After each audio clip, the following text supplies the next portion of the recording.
Hello, good afternoon, everyone. And for those who are watching from different time zones, good morning or good evening. My name is Marilyn, founder and CEO of Customized Training Solutions or CTS. And we are passionate about helping leaders and organizations who are continuous learners and action takers to transform and thrive by co creating customized programs with our world class resources. We have served over 3,000 leaders from 30 countries in different industries, including Petronas, Sony, ProLife UK, Ayala Group, Chevron, Tencent, Jollibee Foods Corporation, and Shell, to name a few. Expert says that the pandemic will last for the next 4 to 5 years. This is why we are organizing several interventions, including this interview, to help leaders who don't know how to stay relevant and adapt in the new normal, those leaders who find it stressful to lead and ensure performance of a remote team, and for those of you who are afraid that you can't keep your team or business, to be able to stay relevant and to be able to continue to lead effectively in any situation. So today I'm really excited, and it's my great pleasure to introduce our leader for today. He's my ex-colleague and a friend for the last 20 years. So for the first time, I'm having to interview my friend. So as a disclaimer, um, I'm sure I might call him Sir Terry once in a while. So to introduce, Terry Yap is a business coach and consultant servicing entrepreneurs and business owners towards improving their organization's results. Having over 35 years of professional experience in the corporate world and held various key positions. Some of the positions held during his career were in the capacity of general manager, director of operations, and franchising, to name a few. He worked with big names like McDonald's, Secret Recipe, Mr. Donut, and Kenny Rogers, where we actually met. Given his broad work experience, he started servicing entrepreneurs and business owners to propel their business to the next level, conducting business reviews, strategic planning, and training to prepare the leadership team to take it to the next level. So, without so much further ado, I'd like to bring in Terry. Hi, Terry. How are Hi you? there. Yeah, been a long time. Thanks Yes. for the long introduction. It's actually one of the shortest, in fact. Okay. Yes, Okay. and at least it's short and sweet, I would say, because with that one paragraph, they know what you do and what you have done in the past, right? Right, right, right. Thanks. Thanks. So let's jump into the questions and answers right away to the Okay. interview. So just to give some people, especially those first timers who would watch us, the first three questions would be more of understanding your perspective, where you're coming from. And then Mhm. the 4 to 6 question will be more on to for us to get some nuggets from you Okay. based on your experiences. And the last two questions would be my Miss Universe questions. Wow. Do I get any prize? I hope. I'll give you a crown. Okay. Sounds Yeah. good. So to start with, please feel free to share with us your leadership experiences and influencers, perhaps your leadership or favorite leadership styles, your Mhm. experiences influence you. Okay.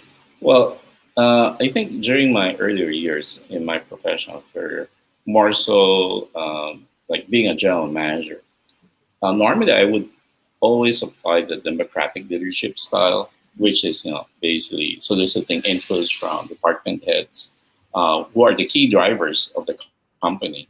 I find it more effective because it's a group decision, and Mhm. each individual can voice out their suggestions towards other team members who'll be able to hear it out. And I will throw in my inputs, even though I already have an idea what I want to do. But of course, Mhm. I think what's the most challenging is to be able to get their agreeable towards to the common solution to find the problem. So sometimes, in spite that I have to make a decision, I've thought of it already. because of issues with the company. It's usually, end of the day, trying to achieve the most profitable way to be able to deliver for the company that I'm tasked with, Mm-hmm. either towards sales, building, or managing costs. So there are times even experienced leaders are tend to be quiet, you know, which I think sometimes typical for some culture, especially here in the Philippines. So Mm-hmm. I intentionally ask them, so what do they think? What are their recommendations? So I've learned through the years not to ask questions that they could answer with a yes or no. So I always ask them open-ended questions. So it Mm-hmm. forces them, right? Forces them to give an answer, and it's one way for me to pluck out their thoughts, their ideas in terms of coming up with the best decision to resolve the problem. Okay. But I think I've been doing business coach and consultant for I think short of close around 8 years, Mm-hmm. and I think there's a slight difference to it, and the difference here is because now I deal with leadership teams who are not directly reporting to me, so you have to approach a bit more differently. So I Mm-hmm. have to shift to the coaching style, as I would say, in terms of leadership. And I think the difference between the democratic and the coaching style, democratic, you are trying to get inputs from them. The Mm-hmm. coaching style, I think, is a bit more different because you are trying to elevate the key team members or the key leadership team, and you want to be able to resonate their skills. Mm-hmm. So by working through the department heads, what their strengths are, and be able to develop their opportunities, I think is always most effective. And I think it would be less intimidating because, of course, me as not really part of the team, but of course, I work with the CEO, so I have to be very cautious in terms of how I deal with them. So it's a bit more, I think, a better approach working with the leadership team, doing that way to be able to arrive to the best strategy of their department. How can they lead, and how can they contribute to achieving the goal of the company? So that's what I've been doing so far, and I think it has turned out well. Of course, it's always not perfect, Mm-hmm. but I think that's always usually what I encounter is the challenge on how to be able to help the companies through the leadership team getting to the results that they do really want to have, and at the same time not be too bossy, okay, considering that they don't really report to me. Uh, I think the difference between being a business coach, well, with Mm-hmm. other business coach sometimes will tell the leadership team, okay, you got to do this and get and do that, okay, in order to achieve the goal. Mm-hmm. Which I've encountered that myself sometimes, but the problem sometimes with some other leadership team is how to get to resolve the problem. And I think that's the difference what I do. What I do is I work with the leadership team and find out what do they think to resolve the problem. If they don't know how, then I work with them or train them to enhance their capability Mm-hmm. to achieve that certain goal. So I think that's a bit more, maybe at least personally, what I think, I try to do a bit more differently compared to the others. Yes, thank you so much for sharing that with us. And I've always admired you for your humble and charismatic way of leading. I would Really. say. And yeah, it's good to know that you're very flexible with it because in the past during your corporate days you've mentioned that you apply more on the democratic leadership type of leadership, while now that you're doing business consulting and business coaching, of course the coaching style would work more because you're working with like top leaders. Having said that, and there's no really right or wrong, but then I guess I would say that these two type of leadership style would be the best, I would say, Mhm. especially times like this where That's empathy true. and and then it's also the good thing about having democratic and coaching style is that it's somehow like soliciting more of the accountability of the Yes, person, because when they that's have true. an input with it, right? Yeah, Then yeah, that gives them like, oh, okay, this is the input came from me, and I should, make it work, right? right, right. And I think the only difference is because you're not dictating them what they have to Exactly. do, and you're not telling them what they have to do.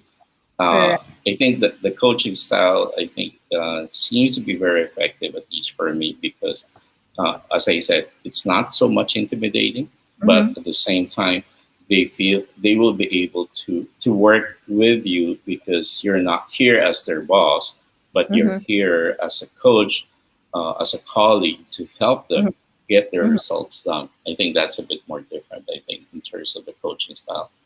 Right. So, having said that, what is leadership for you? Well, okay. Leadership for me, it's really be able to lead the team. Okay, face opportunities and challenges at hand. Mm-hmm. Sometimes not everyone can lead because positions sometimes might be just handed over to them. They may have done well during their time as a peer and move up the ladder, but they may not be able to lead other teams.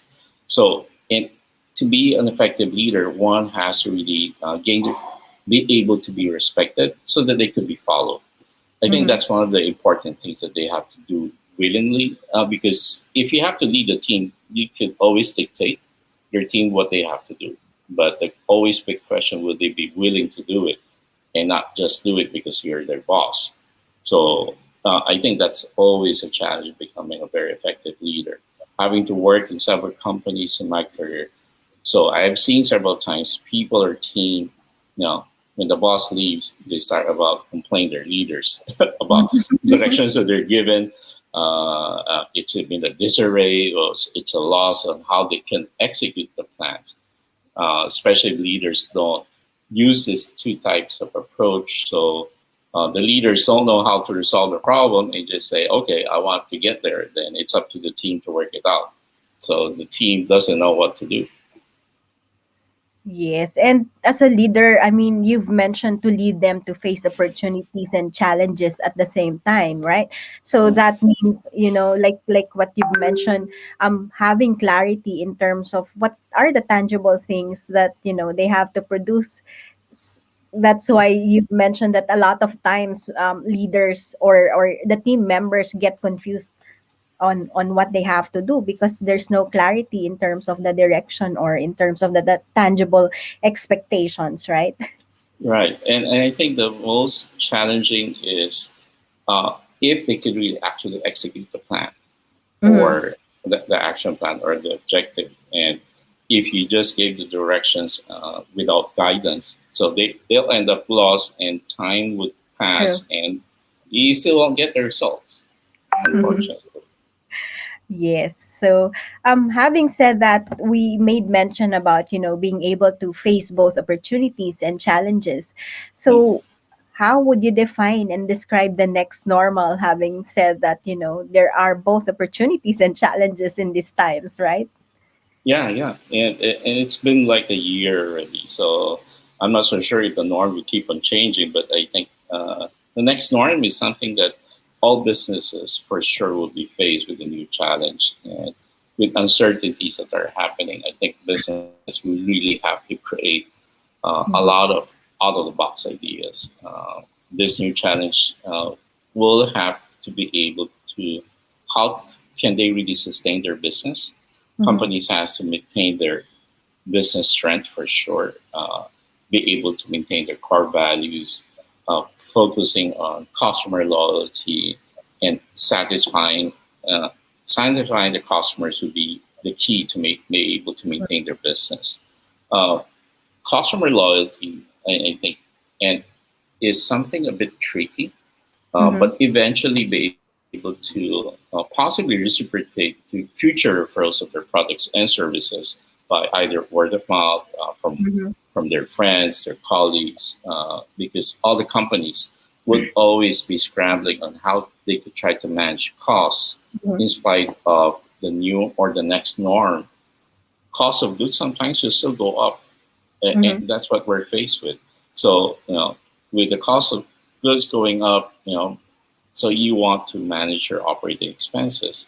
So that's something that they have to keep on be faced with this problem. So one has to really plan ahead, Mm-hmm. how to be able to strategize and be able to innovate the ways that they do business. And I'm sure by this time, most of the companies may have adjusted already. So it's been a year, Mm-hmm. but they have to be able to keep themselves on their guard. We see this pandemic keeps on happening across, and it's not only here in the Philippines, and we know it's happening globally. So, Right. well, the next 3 to 5 years, well, we're lucky if we can try to roll this over till next year. But that's definitely going to be a challenge. And I think the companies who will be very difficult would be the small to mid-sized companies. They're the ones who will be a bit more struggle. Diversity sometimes uh, might be good, but it should be taken with caution because the Mm-hmm. risk is a lot higher. Mm-hmm. If you do want to spin off and diversify your business, it at least my personal opinion, I always advise other business owners is Mm-hmm. diversify your business, but it's a spin off from your core business at the same Mm-hmm. time. Where and the reason why because that's where your strength is. Okay, Mm-hmm. and it's important to be able to do proper strategic planning, Mm-hmm. focus the target market you want to achieve, and be able to establish make sensible and be able to offer a very good value proposition to your target customers. Right. And I love that you've mentioned both, having to create a lot of out of the box ideas, because a lot of times, like, people still, uncomfortable with, changing, pivoting their business, and coming up with the same ideas that are no longer working in this, in this time. And at the Right. same time, it's again going back to the basics, I would say, of, being able to serve your customers, having that customer centricity. And you've mentioned that, to be ensuring that, you get the customer loyalty still, despite of, the changes happening in this next normal, right? Yeah, yeah. And I think that's where the peculiarity comes in. Sometimes the question if you run out of ideas, your box is empty. Mm-hmm. So and the more that you will have to get more people to be able to give you great ideas. And one way to be able to get great ideas is talking to your leadership team and Mm-hmm. at the same time listen very more often to what your customers do want. True.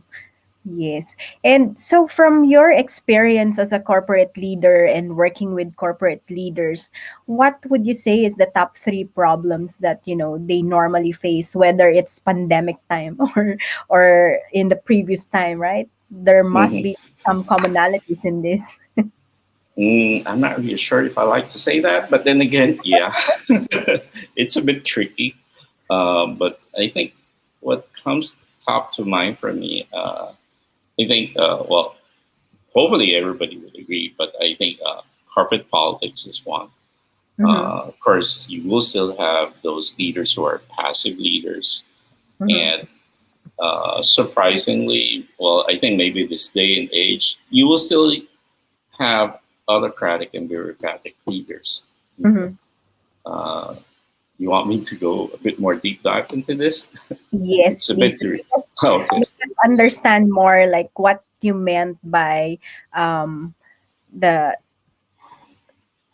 corporate politics, passive leaders, autocratic and bureaucratic leaders. I'm typing it as well. So. Okay. Oh, you type fast. Anyway, so, well, I think corporate politics. This happens. I think, especially if the company or the brand is quite big, Mhm. and it happens. I think across all corporate worlds, and sometimes if you could really control this, but it's quite challenging. And if corporate leaders work together and be able to ensure proper value, and depending on the culture of the company, Mhm. if it's really in place and it's supported by the CEO or the president, Mhm. naturally. politics within the corporation should be taken lead by the human resources head. Mhm. Of course, that person would have to be the owner of this as part of his task. Mhm. But then again, that person cannot do it alone, especially if the corporation is quite big. So it will really require a lot of support and commitment with other leadership teams to be able to set the proper examples of this to their peers. And this will be most ideal practice within the corporate world. Mhm. Though it's quite challenging, but it can be done. I think we know we've been hearing big corporate brands that that's how they do their culture, but they do have to really look out in terms of the corporate politics. So Mhm. that's one for the corporate politics. Two, passive leaders, and I think it still happens, though one might think it's not. Okay, but it's quite self-explanatory having passive leaders, but there are leaders who don't want to get involved, unfortunately, on how to resolve the problems or issues of the company. And the Mhm. problem, I think, sometimes I face with more so if it involves their department also, Mhm. and they would normally be very defensive and don't want to entertain changes. And unfortunately, their peers and people they do report to would be affected because they won't be able to deliver a very good outcome for the company's results end of the day. But you're still faced with that passive type of leader sometimes. Uh, and the last I mentioned was the autocratic or bureaucratic leaders. Though I know it's not an ideal leadership style, but Mhm. this type of leaders sometimes they won't admit that they are, unfortunately.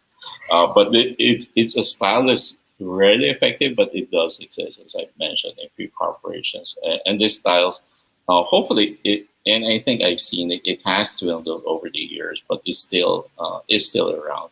The results of this type of leadership normally ends up in chaos, unfortunately, in the corporate world. And sometimes I've seen this with corporations that they're at the peak of their business, but sometimes after 2 or 3 years, unfortunately, the company might slowly diminish or not getting the results, and and they don't stay long. Mhm. If they are really keep on doing this, they don't stay long with companies, so they Mhm. will turn over, and they get or sometimes they get temporary results, or the results are short term because people are scared of them. And you just have Mhm. to follow, but you Mhm. don't get the long term results, which is more important. So this type of leaders, and I think it it has thinned down Mhm. throughout the years, but Mhm. it I think it's still around. It just dwindles, but what I'm always afraid of if it starts affecting the financial capability of the company. Right, right. And if I may add to that, because all these are like, they said like at this time, gone are the days that, there are autocratic or bureaucratic or even passive leaders. But then there are, like what you've said, there are still leaders who are like that. I would say if Right, I were to give a different term to that, it's gonna be like traditional leaders, right? right, right. Traditional And, leaders which are still here and still around, yeah, but yeah, and they are the ones um who are actually struggling in this kind of business because they are not willing to pivot, they are not willing to transform or change, right? And they continue to, oh no, this is what is gonna work. And yeah, I've been doing this business for the longest time and all those stuff. So I think that's where the problems go in. And at the same time, I recalled in the passive leader that you were saying earlier, like because they're just focused on like what's their KPI for their department or something like that. right.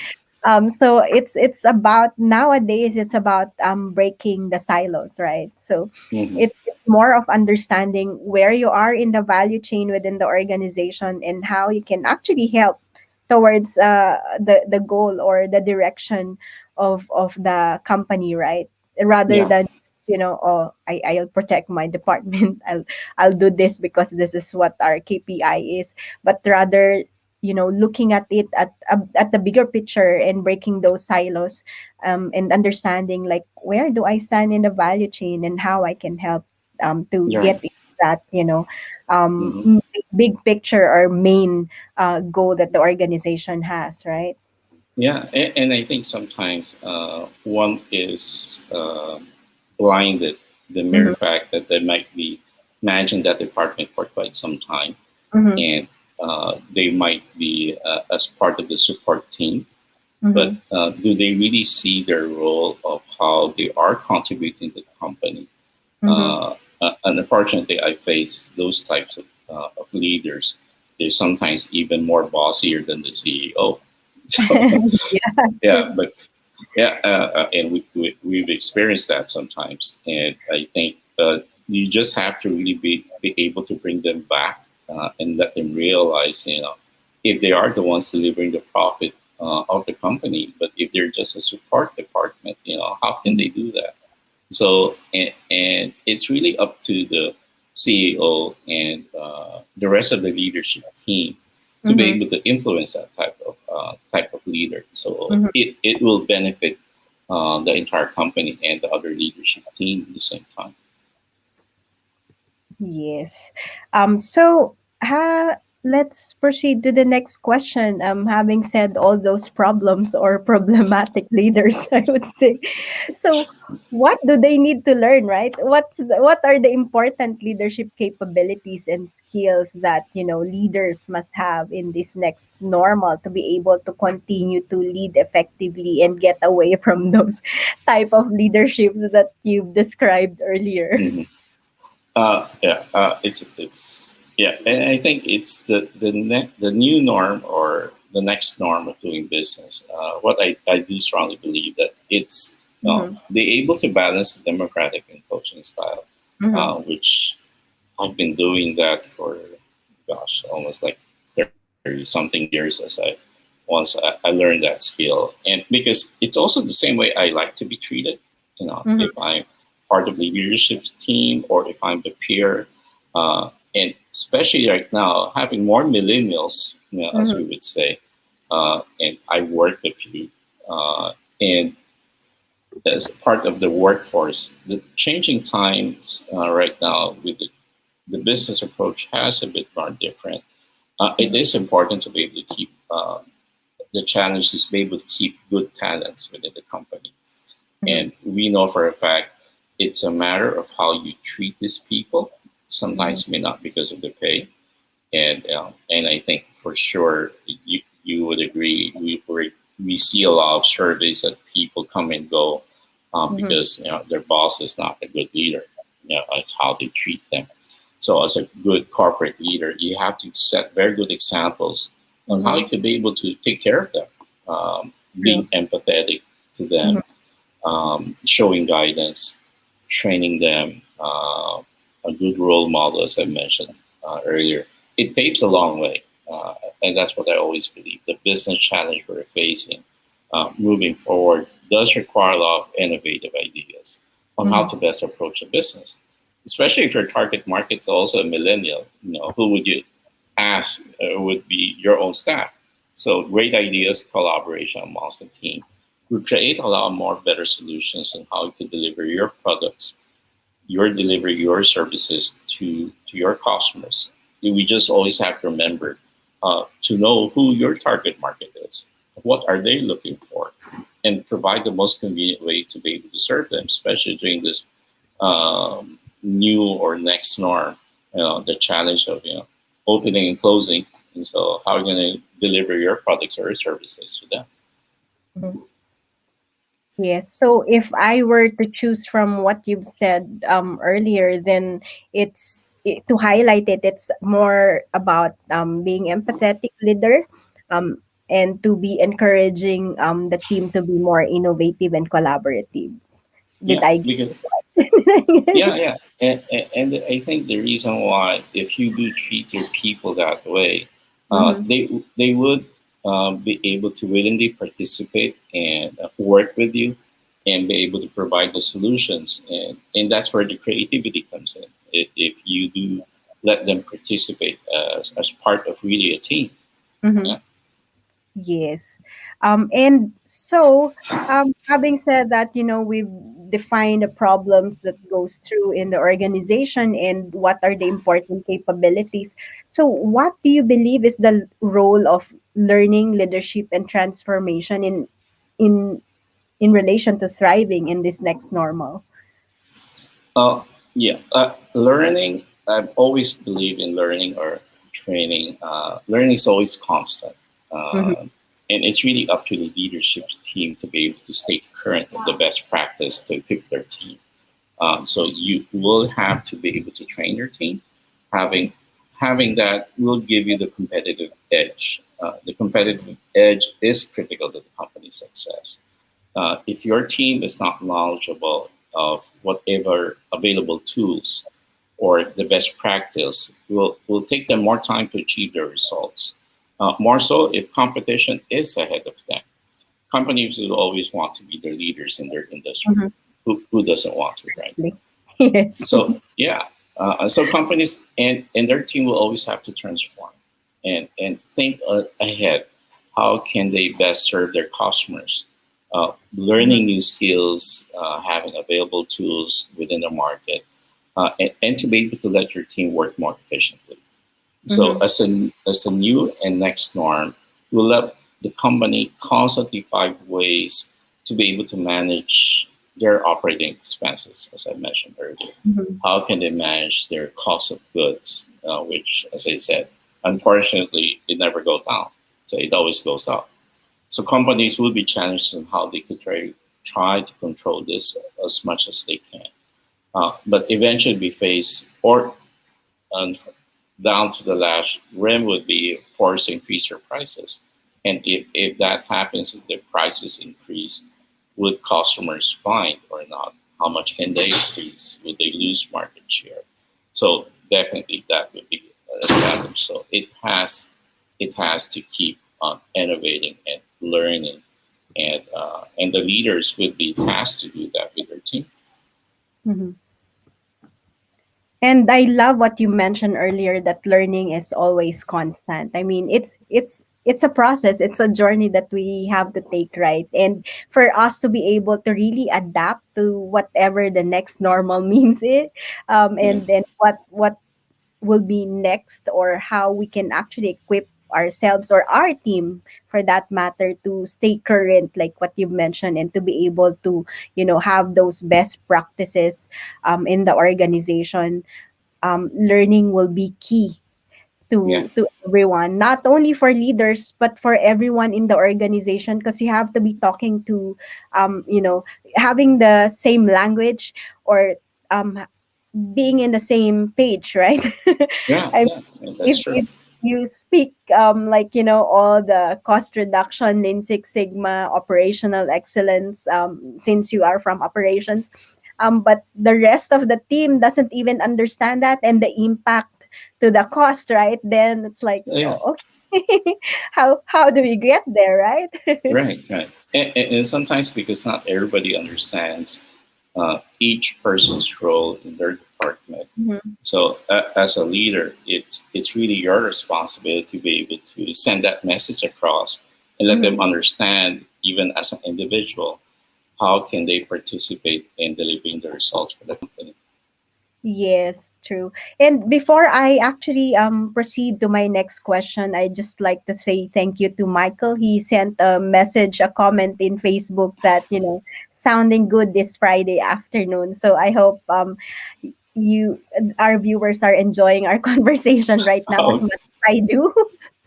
Hopefully, yeah. So, yeah, so the next question, let's jump into the next question, which is if you have a magic wand. Where's my magic wand?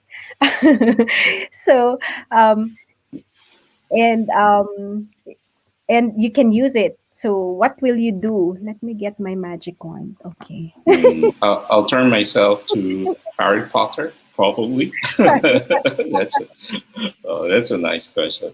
Well, probably one would be, do I change to a frog? uh, I think a lot of people would say that if they do even have that magic wand, it's Mhm. sometimes you will be able to bring back, you know, the previous norm, okay, given the choice. Why? Of course, I believe a lot of companies uh, will find that things are a bit more predictable to a certain degree uh, Mhm. prior to the pandemic.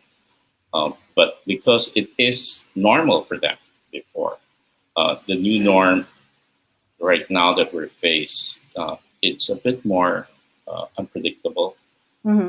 The previous norm has given you a way to be able to predict in terms of the possible challenges that you'll be faced. Mhm. Um, and because of this new norm that we are faced, tomorrow, things might change a bit more and affect Mhm. your business. So the operations, like here in the Philippines, I think you've been hearing. You never know. Come Sunday evening, the government says, "Okay, you can't open tomorrow." Well, that's how can you plan on that? Um, and so the workforce more so the workforce of people who are going to their offices that are relying on their payroll are your customers that are your consumers are also Mhm. affected. Their income to a degree can be very unpredicted also, and it causes a chain reaction actually, Mhm. and goes down to a domino effect. If you're not an essential business, then your business is greatly affected. So it's really I think most of the people who have that magic wand, can I have a flashback like a year ago or fast forward 2 years from now? Sure. So I'll be Well, Harry Potter instead.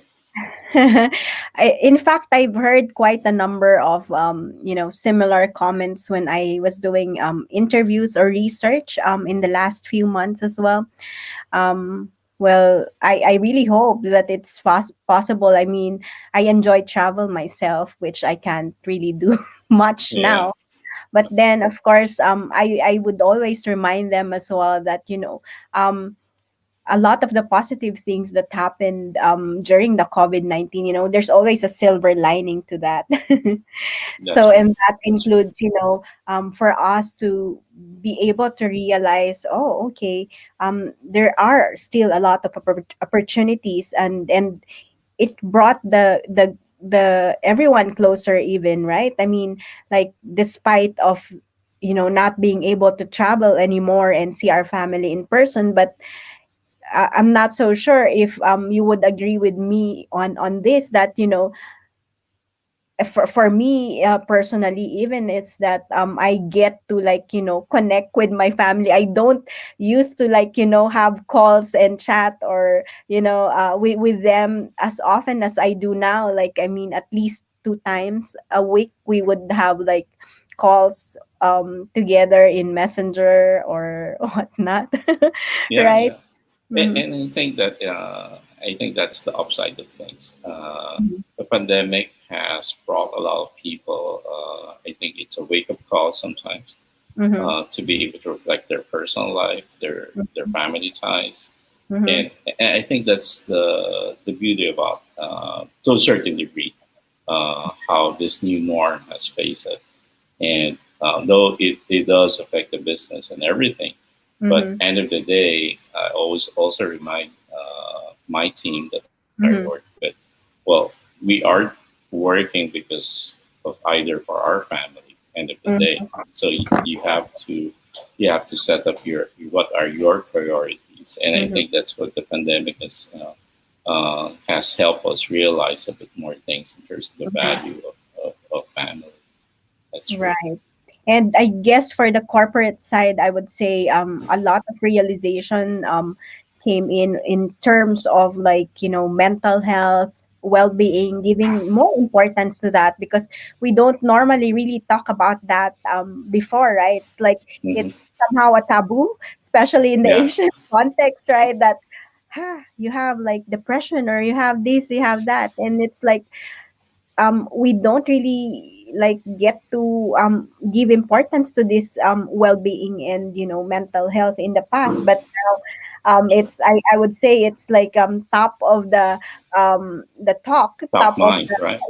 top in mind, top of requirements for most corporate Mm, clients, right? So mm, yeah, so I think those are the things that would be the silver lining of whatever we are facing right now. And it's interesting as well. I had an interview with group COO of Air Asia, and then it actually came from him that he said like, "Oh, I mean, like now that travel is less, the air is cleaner." yeah, Because yeah, he said that the fuels that we're using is not clean enough, and maybe this is something that we have to think about, right, and do yeah, something about it, right? So it's like, yeah. oh, I it listened to that interview. It was quite interesting. Yeah, it was kind of funny too. yes, yes. So yeah, so anyway, we'll proceed to the last question. If you were to ask yourself a question that you can best answer, what would it be? So probably I'll be you because you'll be asking me. Well, I think the question I might ask myself would be, if I had the opportunity to be able to repeat my career, would I redo what I've been doing right now in terms of how I Mhm, feel as a leader? And I mhm, probably would say yes, I would, because I was a bit more fortunate to work my way up through my professional career. I started myself as a crew at McDonald's before, and I was mhm, able to get up to the level of as a senior restaurant manager, and came back again. And the last one was I was managing a McDonald's restaurant for one of our franchisees, and I worked in the corporate. I was the one heading franchising. So, and so far through my career, I've used those styles, and it has turned out to be very effective. I think with the people I work with, like you, uh, and it has brought to me to where I am today. Even this style as a business coach, which I'm also using, it has created, I would say, like what my work principle is in my career, previously and today. And I use that knowledge that I've learned and the experiences I've gone through and applied to my current work until this day. And I always try to also learn from the people I work with. I never say I know it all.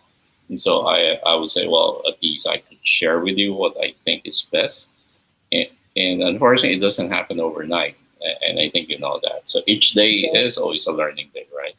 So true. people in situation always changes, and I think especially with this new norm, if you're not up to face the challenge or the changes in business, then you're gonna get stuck. Right. So I think that's what I would ask myself. So I have to rate myself if I answer correctly too. Thank you for sharing with us. And again, I will repeat what I've said earlier.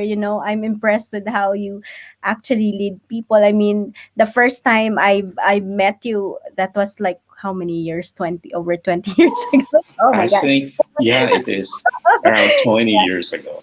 And it Yeah. was like my first time being in the management team, and you were already like the franchising director, I believe, for Kenny Rogers then, right? Yeah. So it's Yeah. like, and I was amazed how how you are enthusiastic about learning as well. And I would say that leaders who are always open and takes that opportunity to learn from anyone, everybody at any time, will be the Mhm. ones who would succeed and will be fulfilled in life as well, right? Yeah, I think I would. I think that's one of the things I like to do. My vision is, our Mm-hmm. mission is to be able to pass on the baton.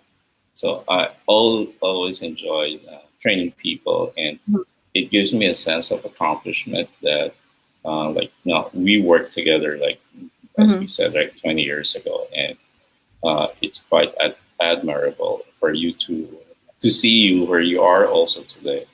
So Thank you. it gives me that sense of accomplishment that I have, worked with people like you.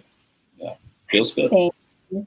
Oh, that's really like a commendation, I would say, coming from you, and I'm so proud of that. That's an act of pride for me. And we have another comment here from Man Surigao. Just saying good day to everyone attending from the Philippines, and do stay safe, everyone Uh, from Philippines. And before I end this interview, this amazing interview, which we seem to be enjoying so much, we've run yeah. up to 45 minutes now. So, is there anything that you'd like to share with our audience, or any additional things that you'd like to add from this conversation?